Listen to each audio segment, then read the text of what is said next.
Hey, Jason here. So today, let me click this right here. Okay, so I'm not holding it. So today I'm just sitting outside, just chilling right now before I get ready to go to a cash flow board game, which I'm really excited to do that. I've just been thinking about a lot of things, and so like I just was like, you know what? Let me do a YouTube live. That way, it's creating content, but it's also giving me a way to just download some of the thoughts that I've been having while I'm here. And that way I can just go back, look at the video, and then, I always remember the thinking points that I was having while I was here, the things I was downloading. And this is just one of the ways I'm like, it's to show people like some of the things that I do, because I don't think people understand how much, I don't think we're taught to understand how much of our time we do not own. Like, we do not own a lot of our time. Man, my eyes are baggy. I'm really catching up on sleep here. It's crazy. I don't know why I sleep real good here, but like that's why my eyes like really puffy like that. I'm actually starting to just relax and get a little bit better sleep. I don't know what it is. I don't know if the mattresses are better or what. But yeah, back to what I was saying. Like, we're not taught to even think about how much of our time we don't own.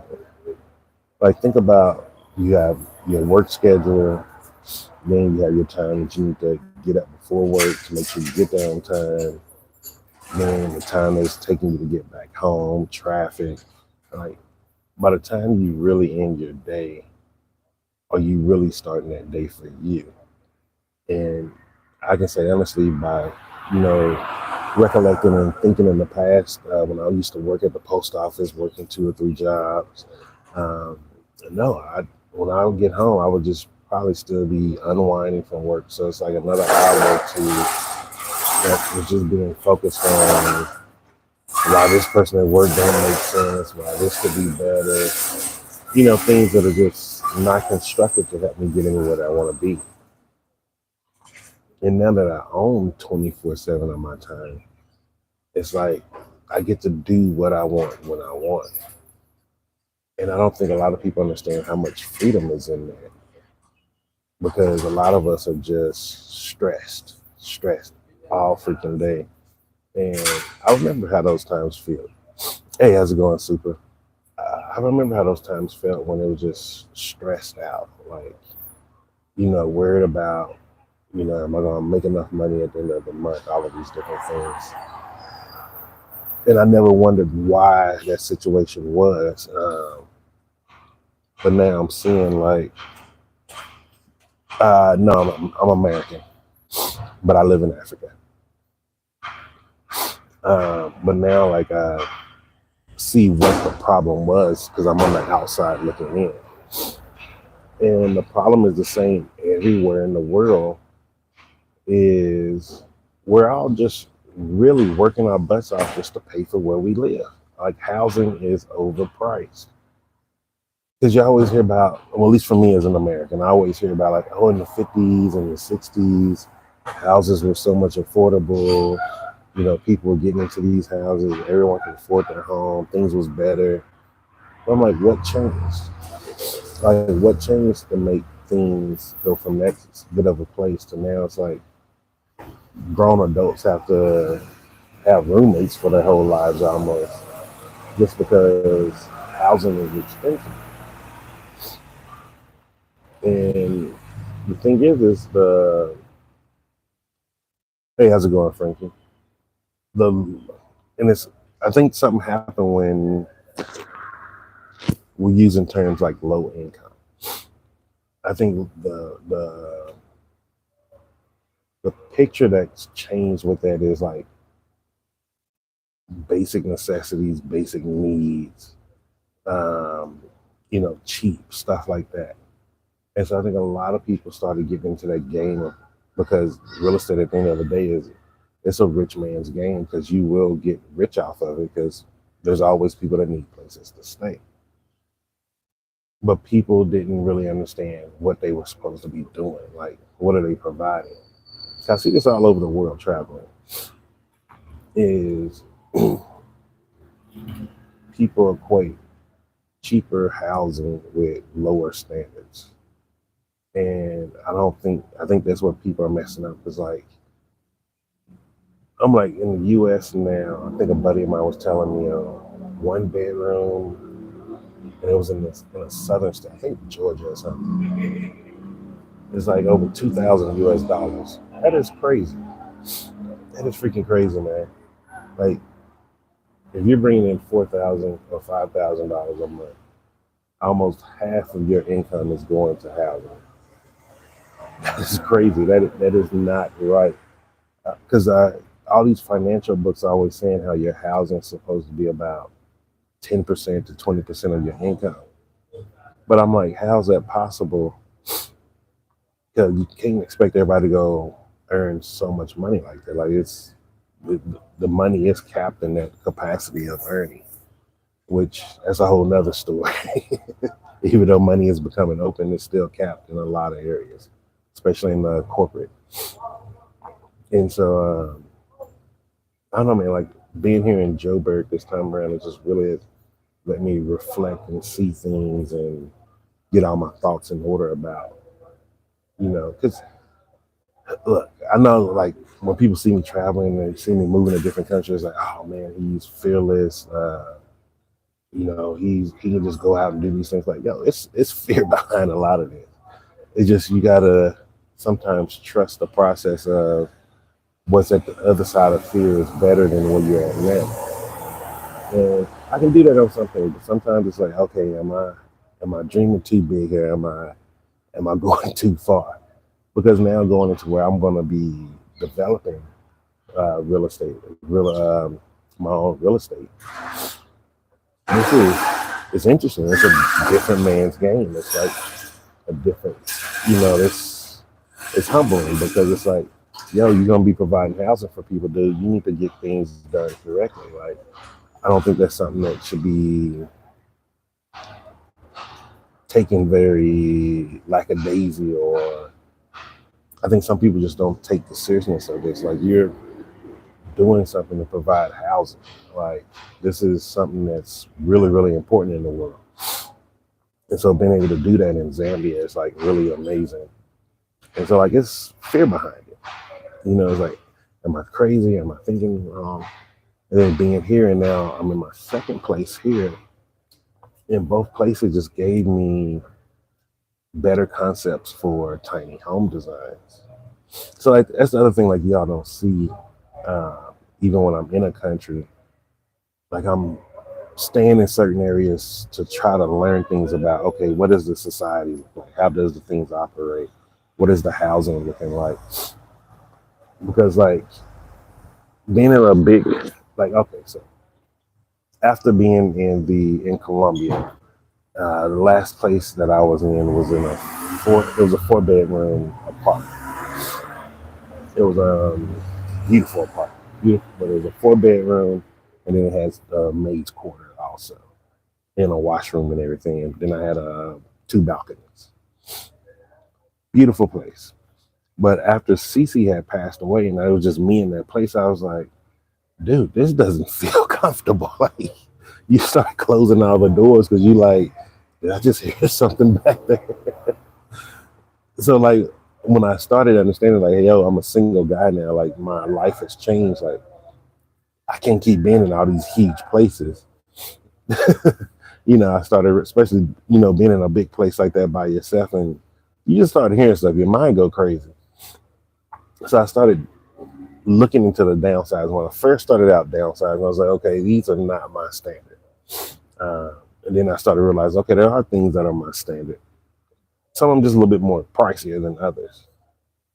And so that's what I started doing, is traveling around and just trying to make sure, like, okay, is this more of a bachelor pad, 1 bedroom, something that's accommodating someone who's single, by themselves, no kids, and most likely doing some type of digital work because they have a little bit more time to themselves.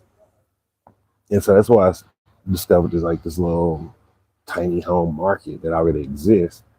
However, it's out of most people's price range. So, like, even like even here. So like even where I'm at right now, I just went and looked at an apartment last night because they have two that's available here. I'm thinking about renting one out because really good location and I like the building. And even load shedding haven't been bad. I think power just came back, but load shedding went out. It's going to load shedding went out like in the middle of the night, around midnight or something. It started around midnight and came back maybe around 20 minutes ago. So that's not bad at all. And then so like here, it's about 500 US dollars a month renting it out, which isn't bad to me. That's a good price. Uh, and there's still room to make profit on it. So when the months I'm not here, it can just be on Airbnb. Man, this thing is about to go off.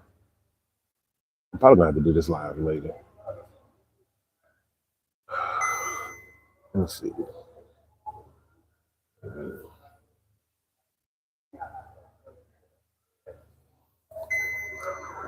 Hold on 1 second. Let me see.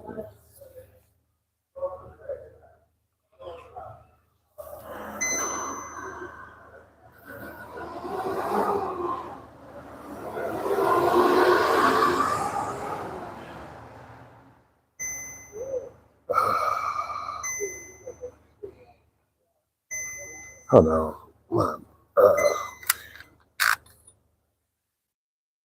Okay, hold on. Let me just hold the phone for now. I just won't be on this long. This is the other reason why I want to get a place here to where when I'm coming back and forth between countries, I can have all my gear. Because, like, moving around with stuff, man, you see how this one just started making noise out of nowhere, the gimbal. But back to what I was saying. So, like, it's affordable for me to live in some of these places because, the sacrifice I made going to war, getting my pension, it gives me the blessing of being able to do that. But like for the average people, they can't do it. It's out of their price. And it's equivalent no matter where you are in the world. US, UK, Canada, Mexico, Panama, Colombia, Brazil, South Africa, everywhere you go, it's the same issue. People are not able to readily afford accommodations or places to stay. Like rentals are too high now. And no one is addressing that issue. Because even in Colombia right now, you have, it'll be for my African brothers and sisters, it'll be equivalent to you all's boarding houses. But it wouldn't be what we call boarding houses on that side, guys. It would be more of let's say we take a mansion and then you cut it into different parts. Because like it's big houses, but like maybe like the Chicago houses or New York houses where y'all can live in levels. It's like that. But it's like all on maybe 2 levels, but it can be like 6 different apartments in that big house. But that's still just ways of them finding different ways to share. Yeah, see how Swizzy Studios say housing is still a problem? And it's a huge problem here in Africa because they have the largest growth rate I've seen since I've been traveling. I have never seen this many younger generations anywhere else. And I don't think people are talking about that. So like imagine here, you're coming out of the college system, getting your degree, and housing, I'm gonna just use dollars. Let's say if housing is, let's say if your salary coming out because you have no experience is, and I'm just using an exaggerated number, 2,000 US dollars. But you're in a housing market that is already costing you like 1,500 US dollars. Like you can't survive that way on your own. And so like no one is addressing this issue. People are still continuing to build the same way. Whereas the world we live in now, we need tiny homes. Like there's an entry level of housing that has been escaped. been like, not escaped, but forgotten, I guess. Um, and I think like that's what's missing now. Like, and that's what I want to do in Zambia. Cause I'm like, if I can get the construction cost to, you know, to the number that I'm thinking it's at, about seeing what I've been seeing getting built out there, and the labor cost, I'm like, it can be able to build something really beautiful. And then like, cause went to the Robert Kiyosaki event, which is one other reason why I want to spend more time in SA too. Is because they get a lot of big international professional development events, which is really good. I'm telling you, I know South Africa is considered one of the most dangerous places. Johannesburg is one of the dangerous cities in the world. I'm telling you, it's peaceful here. Like even here on this building, I'm on my patio right now. But I think tonight, if it's not too cold, I might go upstairs on the roof and just do a live video while the street is lit up. This is a good place, man. SA is a really peaceful place. Johannesburg is a really peaceful city if you know how to find it. Some really good areas. I love Joburg. And I know people always like, why do you always go back there? It's like, this is a special place, man. And even right now, I think it's what, 9? Oh, it's 8:46. You stop. Some of the shops are just starting to open up. And you just see the same faces every morning. Really good people. They cleaned the streets up already. I'm telling you, man, don't sleep on Joburg. But even with even the place I'm in right now, it's like a hotel room kind of. Like the room I'm in now is considered like the hotel room because it's you walk in, your little kitchenette is on the right hand side. I really like how they divided the bathroom. I'm gonna do a walkthrough video once I straighten everything up. I'm about to go get laundry done, so it's a mess in there. But I'm gonna do a walkthrough video showing you how it actually looks. Really great tiny home concept. That's what I'm saying. Like all of this, when I'm moving around and stuff, it's just been market research. Like you start realizing like some of the things I've been doing is like for this moment. And so this even giving me a good L-shaped design to do because I want to be able to really modernize and make things look nice. Like I feel like a nice tiny home and you set it at a very reasonable rental income, it's going to attract the market that needs whatever you're telling is safe. Which country are you talking about? Johannesburg? And so I think like putting it at a reasonable price is going to be game changing because no one is doing that. And as soon as the momentum just goes from it, it's going to be one of those things where I feel like the governments will be paying people who have that knowledge of how to do that and construct those, giving them the tenders to actually be able to just do it because it has to be done everywhere. Johannesburg, Melville is safe. Newtown is safe. Rosebank is safe. Sandton. Greenside is one of my favorite areas. I think that is a very safe area. No one even really talks about that area. It's a really good area. In Marentia, North Cliff, Linden, and then there's some other ones, but it's a lot of safe areas here. Johannesburg is not nowhere as dangerous as people make it out to be. And so then the other thing, man, it is cold. And so then the other thing was back to why I don't think people really understand how much time they're giving away is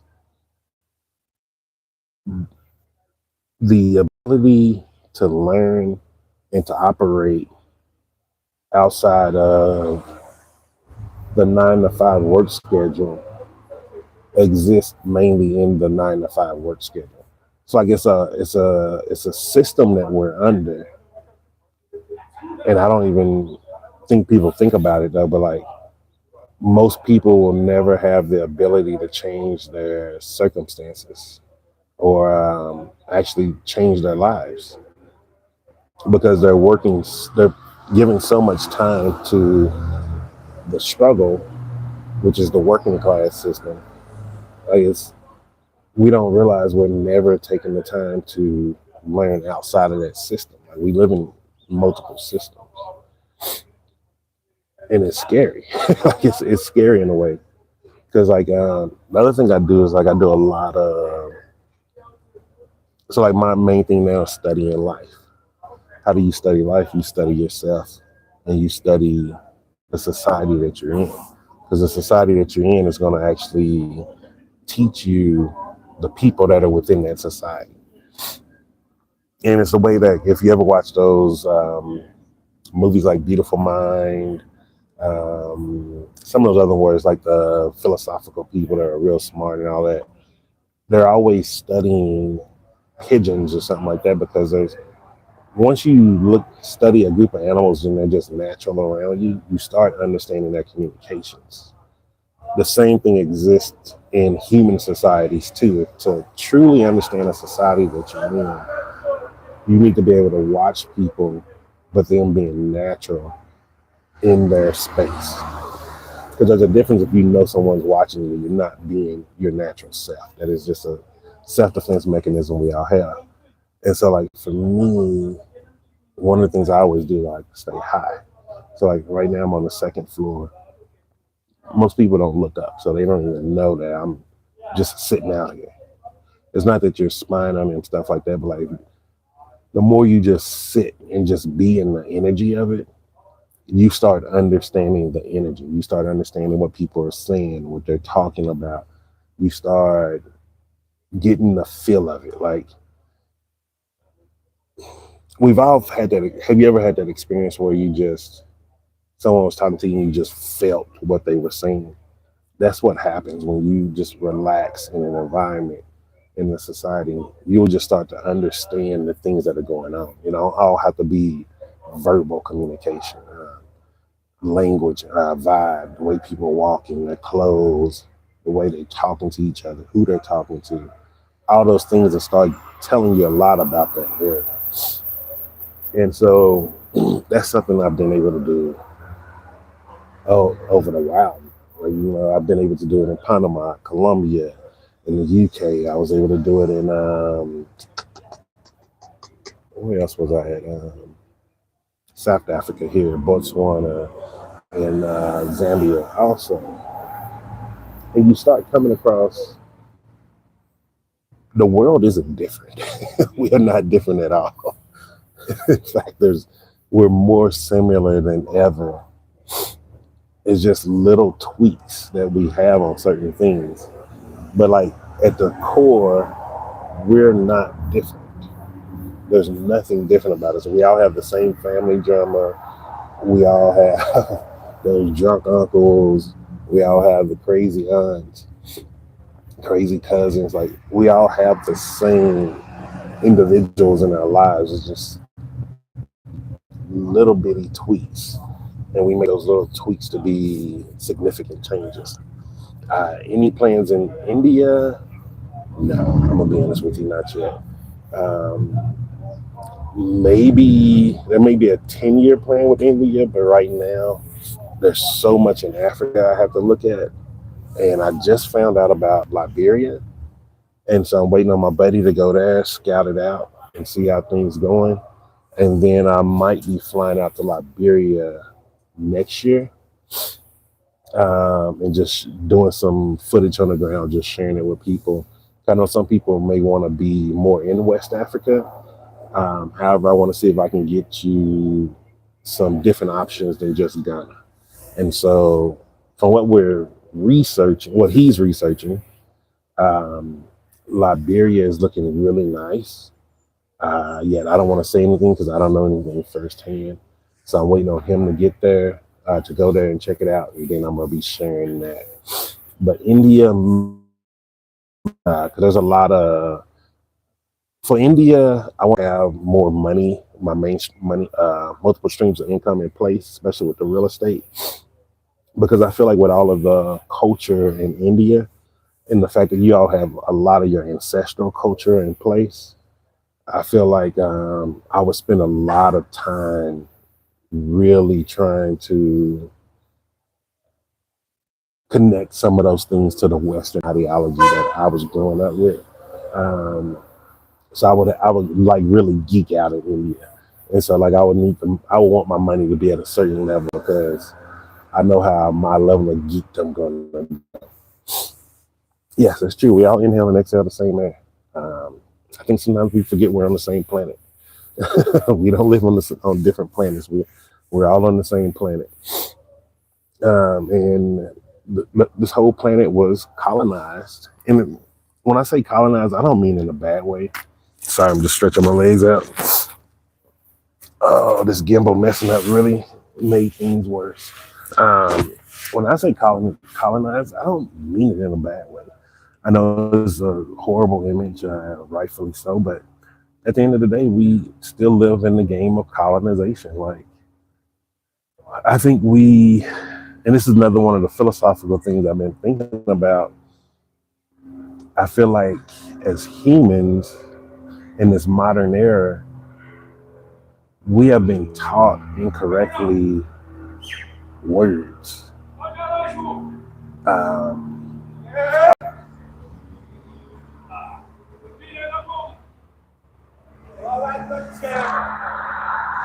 don't know what happened. So this other thing. This other thing. When you're just flowing with a place in the environment, the outsiders, the people that don't belong, they disrupt the energy of the environment. So like those two people that were disrupting the energy, but they were being drawn to each other. Synchronicity is a thing. I don't have any book that I can recommend on synchronicity right now, but synchronicity is a thing, and energy syncs. And when it's in a environment that don't sync with it, they stick out like a sore thumb. Man, I lost my whole train of thought. What was I talking about? What was I talking about? It was important too. That really messed me up. Um, Man, that really lost my train of thought. Yeah, do you remember what I'm talking about? Man, he made me miss my whole point.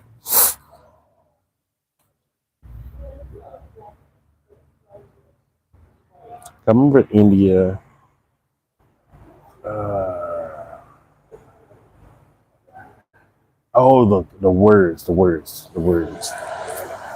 We've been taught words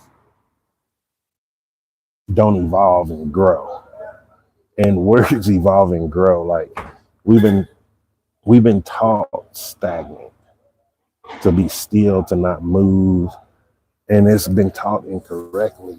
Um, because it's like if I use the word colonizer, majority of the people all get the same image in their head. But at the end of the day, I'm a colonizer. I'm moving to another country, creating streams of income there. Like it's still colonization. You're just going to a new colony.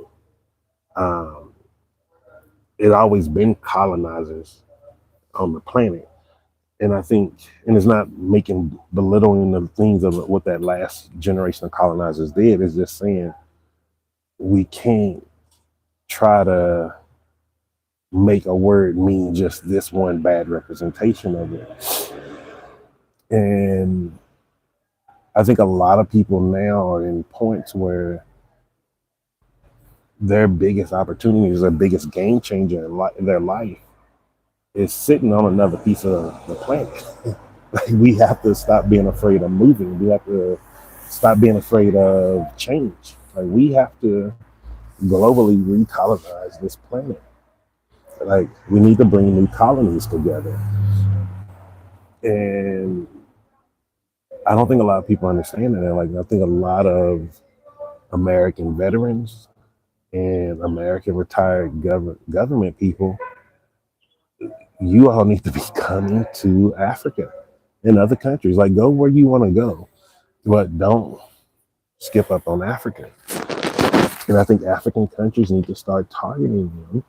And the reason being is that's a lifetime benefit of income that can be coming to your country, boosting your economy. It's going to be creating more jobs because most likely they're going to want maids. They're going to want someone to cook for them every often. They're going to want to eat out more. Like, that is a economy generator no one looks at. And you can go after those because they're not degenerates. Like, you know, and I'm laughing, but like, you don't want some of these people coming here, like the people that are in Thailand, Vietnam. I'm just naming those two because, like, I know right now, like, a lot of those guys are fighting each other. The white guys fighting, the black guys fighting, just nonsense, physically fighting with each other. You don't want those type of nonsense here. But if you get the ones who retired from the government, maybe from the post office, things like that, like, those are people who were disciplined. That's how they were able to get their pension. And so, like, bringing people like that is bringing good people to your country. Those are people that come in with skill sets, a different mindset, and then they're coming with a disposable income because they have a pension, and because of the cost of living is so much lower in places in Africa, like, it gives them excess money to invest. Like, invest in the country, invest in infrastructure, invest in job creation. Like, that's one of the reasons why I'm staying in Zambia. Like, there's potential there to invest and do things. And those are what those type of people are going to want to do. And I don't know if African countries know about that. I do agree with you. They need to have simpler immigration policies. They really do. Um, but I think the reason why they don't is because we don't come here. Because if you really think about it, you're not going to become aware of something if it never comes to you. Because for the amount of military veterans that I know that are around the world living here in Africa, and I'm speaking of South Africa, Botswana, Zambia, Zimbabwe, and Namibia. I have only met maybe, and I'm gonna aim high, maybe 20 people. That is an extremely low number. That is a horrible low number. Horrible low number. Like, I just don't think we come here. I don't think Africa has been on any of our radars of military veterans or government pensioners. And those, we need to start coming to these countries. Because with that excess, there's more things that can be built here. And the cost is a lot less than the US. And cost of living is a lot less. And I feel like especially like this SADC region, if they created a whole thing for those retirees and pensioners, something that's global, so they can easily move around with no problems, don't have to be worried about corruption, I feel like that would be a game changer, because that is a lot of money that goes into countries that no one even talks about. And these are people that usually do not go back to America. They usually live their life and end their life in a foreign country. I was bigger than him, I was. But yeah, so those type of things I'd be thinking about. It's like, I don't know, I think of a lot of philosophical things. Oh yeah, Joburg is peaceful for me. Even right now, my eyes are all baggy. It's because I've been getting a lot of sleep. Like, I've just been relaxing. I always relax when I'm in Joburg. I'm telling you, like it has a horrible reputation, but this place is a really good place. And then I do eat healthier here too. It's funny there's more unhealthy options here, but because there's so much options here, I eat healthier here. Whereas I'm always craving crisp or something when I'm back in Zambia because there's not many options. So it's one of those things that I'm picking up on, and so I'm just like, when I get back, I just need to snack on more fruit. I believe Africa has such huge potential to grow, but it's just this image of the continent has been created by West. I mean, things change only when people come together. Yeah, I completely agree. And there's a lot of opportunity here in Africa. Uh, every sector. Like the other thing that I learned here in Africa just from traveling, the little bit of the continent I've seen is not even making a dog sick. Um, is depending on when the countries got their independence, depends on when technology and growth stopped in their country. It's just a realization. Like, think about it. If you're a business and your competitor, if you have the edge or you're beating, let's say if you're in business and you were the only person in business for the whole time, and then a competitor came in. Oh wait, no, let me rephrase that. If there's a business going around for years, but they didn't do good business practice, they didn't really care, they didn't, and then you came in and you took over the market.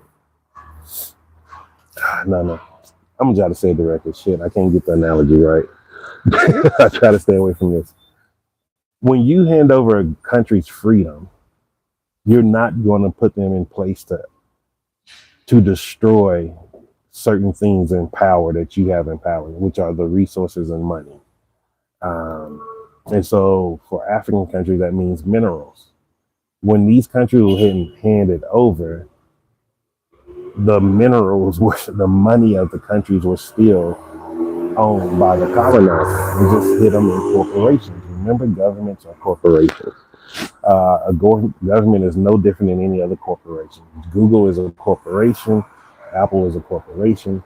They're all governments. This is what I tell people now in this day of age of the internet. If you're going to choose to work for a government, why not choose the governments that make the most money? Google, Apple, things of that nature. Why not do a YouTube channel such as that to at least get your little piece of the money from that government? But back to it, governments are corporations. And so what they do when corporations that own the diamond mines still had contracts, and there was contracts that were given to the people that were handed over, the countries handed over to. And it was to keep their interests in place. So with that being said, even though countries gained independence, they did not gain freedom. They didn't gain freedom. They didn't have the freedom of technology. They didn't have the freedom of information. Things were cut off and shut off from them intentionally, and it was to keep them in their place for getting their independence.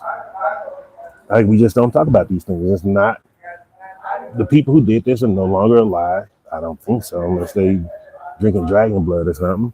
But like, so there's no point of us being afraid to have these conversations anymore. Like, we need to have these conversations because legislations, laws all around the world, constitutions need to be changed. Corporation deals need to be renegotiated. This is one of the things where I tell people where with President Trump taking down U.S. aid to African countries, that is a good thing. It is time to renegotiate. Like, put Africa first. Like, renegotiate your deals with these corporations. Like, hey, you want these minerals, you want access to this land, you want things like this. Well, this is what we want. And just remember, minerals are worth more than dollars.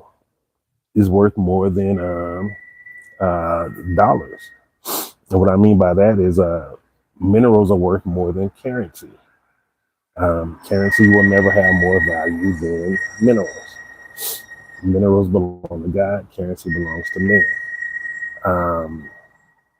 And so yeah, like because we don't have these conversations, a lot of things are not being discussed, and it's like, why are we not renegotiating things? It's like a, a contract's supposed to have a reasonable expiration date, like at the very least 99 years. But under certain terms, things should be looked at from a moral standpoint, saying, is this a valid contract in this day and age? If someone did this to my family, how would I feel? If someone did this to my city, how would I feel? If someone did this to my country, how would I feel? We're all good people nowadays. Like, those bad people are not really around as we think. Like, we can have these conversations as a lot of things here in Africa, and they need to be rehashed out. It's not right. Um, and the countries who got their independence first suffered a lot. No one talks about that. It's not that these countries are third world. These countries were blocked out from development. The equipment was never brought in. The education wasn't brought in. Even here in Joburg, like when I tell people I love CBD, the buildings of CBD are so beautiful. They're old. It tells a story. But there's a story also that's untold in CBD that I want to tell one day, or I hope someone tells. If you go in CBD, a lot of those buildings are boarded or blocked up, meaning when the people left, they blocked and cemented the buildings. It's an abandoned city. I tell people, CBD is an abandoned city. It is huge, beautiful. It's not ugly. It's not horribly dangerous. It's an abandoned city. A lot of those buildings were blocked up. And we're talking about buildings that could be housing people. It could be affordable housing, 1 bedroom flats that's housing students, things like that, making accommodations a lot more affordable because there's more availability.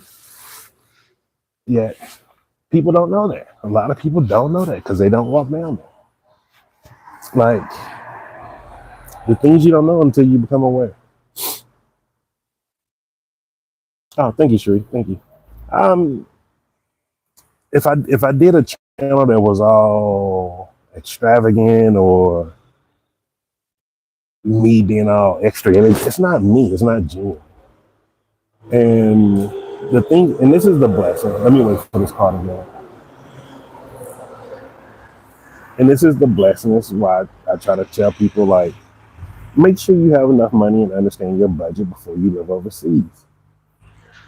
Like, your life should be stressless. Like, for the most part, your life should be stressless. There's going to be stressors, but you shouldn't be worried about, am I going to be able to afford my rent? Am I going to be able to eat today? Your basic necessities should be well beyond covered. And that is the difference between what you see me do, where I'm just lackadaisy, down to earth, then these people who are coming off as scammers, but they're not. It's just they're using very basic marketing strategies because they're in desperate need of trying to get money. And so they're going after that shiny object where the people are selling them dreams of, my program's going to show you how to get millions. They're lying to you. And this is why colonization isn't an everyday person's game. Becoming an expat, a repat, nomad life, you need to have the financial backings to do it, and it needs to be consistent. And this is why, for me, like, I mainly want to target retired veterans and retired military, because with their pensions, they're good. Like, I can't speak for other areas in other markets, but I know for those two areas, you're good. And I know that's a great market that is okay with usually being able to relocate and move up.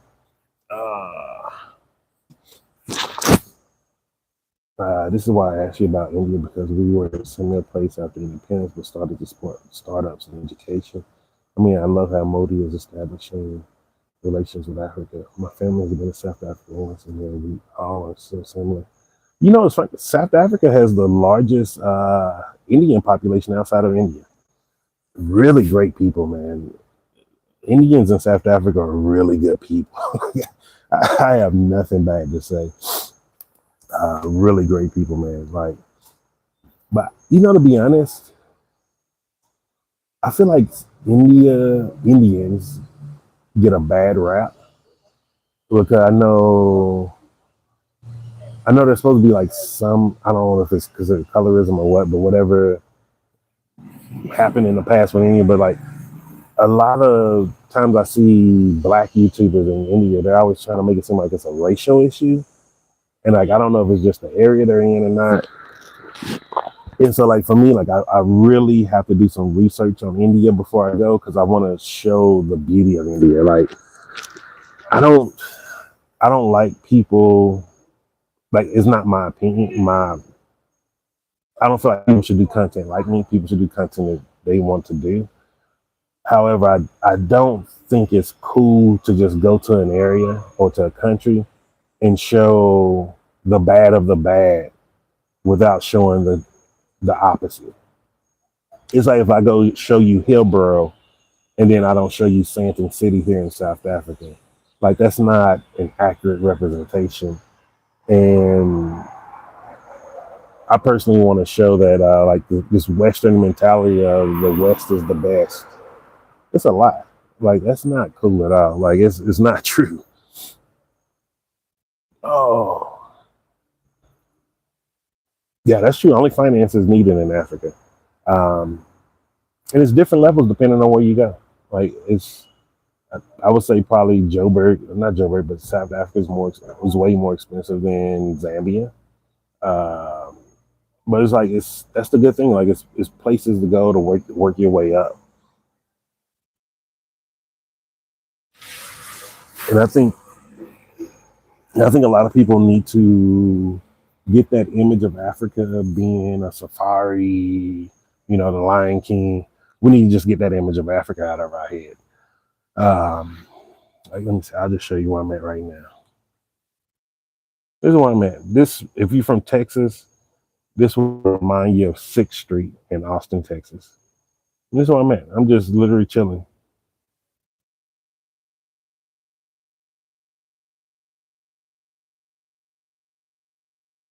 Yeah, this is it. Just literally chilling in the town. This is a sign that be up lit up at night. These are some bars. They was doing karaoke here last night. They were jamming. Oh girl was singing her heart out, singing some Mariah Carey. Uh, but this is it, man. There's the pot shop, little supermarket, art store. There's an art exhibit underneath me. This is Johannesburg, man. But there's Indian people here. There's Lebanese people here. White people, Zulus, Zimbabwean. It's just different people. Cool area. There's security all around, and that's it.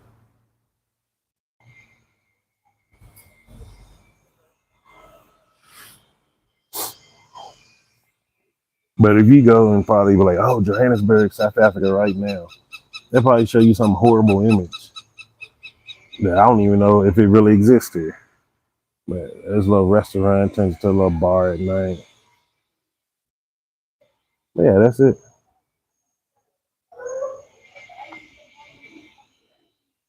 Yeah, that's it. That's where I'm at. And I'm staying in the Melville Mansion, which is the Pink Hotel. But I'm thinking about even looking into getting an apartment here because one bedroom is like $500, and I feel like when I'm not here, I can just throw that on Airbnb, uh, and that'll cover just the rent, which wouldn't be bad at all. And that's it.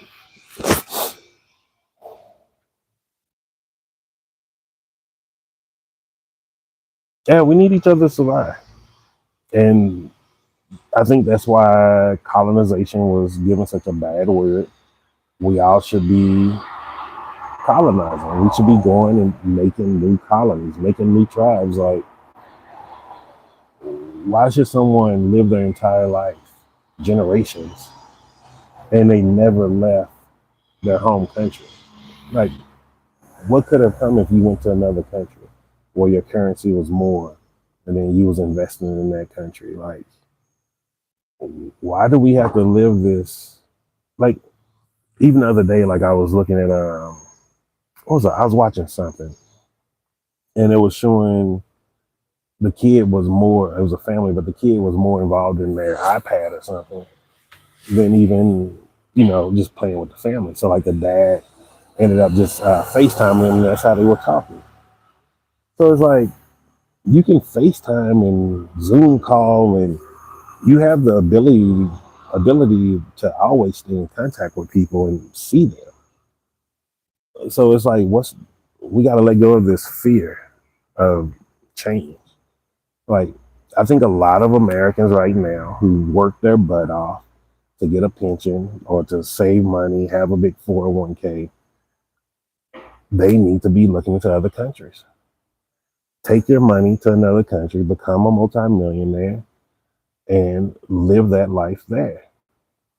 It's going to cost a lot less than the US, and you're going to be living a better life, and you're going to have the potential and possibility to invest in bigger and better things. And just on that part, it's just about being smart. Don't throw all your money into, let's say you retire with $1 million, or don't go and open a business for $750,000. That's crazy. Like, go open a business for maybe $20,000. Give yourself some years. Like, and I would say give yourself 20 years to be able to make a profit. And the only reason I say 20 is because in case you need to learn the language, the culture, things like that, import, export, like depending on what the business you're doing, you got to learn the skill sets. Even with me with doing the real estate development of tiny homes, I have a 10-year and a 15-year plan because I'm like, okay, so I'm probably going to have to get the cost down correctly, making sure I'm not getting ripped off, making sure people are not being lazy, people are not milking time. Like, it's just the reality. And the moment I started thinking that way, the solution came to me, which was do one thing at a time. And so that's what I'm gonna end up doing. And I can tell you why, because if someone else is developing tiny homes, if you want to steal any of my ideas, feel free, use it.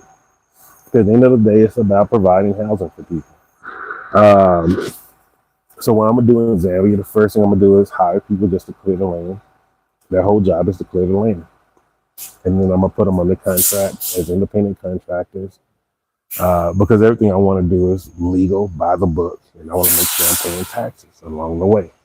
Like, I want to be in the country as a corporation. That's the point. And so then once the land is cleared, that is paid off, then I'm going to have a company that's just hiring. I'm going to put a company together that's just hiring for foundations. Whole point is just to do the foundation. They do one foundation, make sure it's inspected correctly, right? Make sure there's no issues with it. Once it's done, they're paid out, pay my taxes, whatever. Then do a company where they're laying doing the wall, building up, and that's their whole job. So like, it's literally just each step of the way, I'm gonna create a new company, and then that company is gonna have an independent contractor come and do it, and it's giving them a timeline, guidelines, everything they're supposed to do. I feel like another thing that's lacking here is job descriptions and duties. I've seen too many people that are working a position, but they don't know what that position means. And this is from your lower worker up to even managers. Like, I've seen managers just not understand how to manage. And I'm like, your job duty means something. Your job title means something. Do your title, work your duty. And so that's how I plan on doing it is, this is your job title, this is your job duty. And then over time, I feel like maybe 3, 4, 5 times someone doing just that one thing, they'll build the muscle memory to be able to do it faster. And then showing them, hey, you can be paid on time, and then coupling that with them understanding compounding their time, how much they can start future predicting income that can come in for the year by like, okay, every this month you got 2 homes, and there's going to be 2 homes every month for the next 5 months. You know how much income you could be bringing in. I feel like then I'll be able to have a certain group of independent contractors just on call. And so as I'm expanding out, I can be sending them. And as the homes are being occupied, I can just start growing and growing and growing at a bigger level. So that's the plan. That's the 10 to 15 year plan right there. It's just one home at a time, doing one thing at a time. I'm not hiring someone to build a home.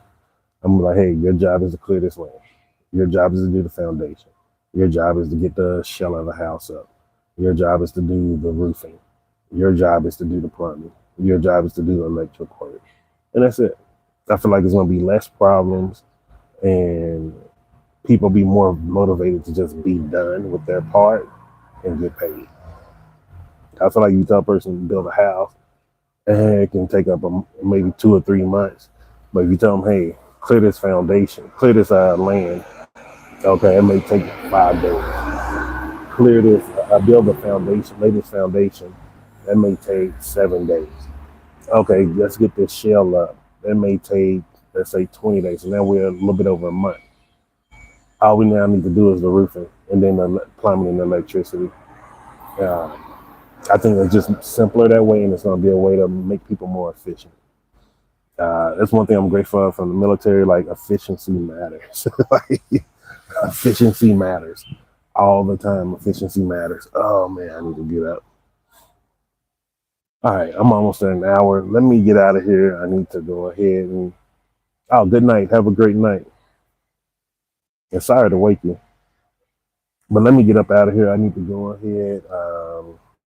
I'm gonna take a hot shower to see if I can loosen my back up, and then I need to start getting ready to go to the cash flow game where we're gonna be playing the game together. Really cool thing. I'm gonna see if I can let me see if I can charge this thing up and figure it out later. But I'm gonna see if I can do a live stream while I'm there, so maybe you can see what the game look like, how people make deals and negotiate. I think it's something that's really cool. So if I'm able to do that, I will live stream from there. But if not, I'll just be giving a catch up later on it. Maybe tonight I'll do a live. But other than that, just remember this. I'm Jason, and success is simple once you know how.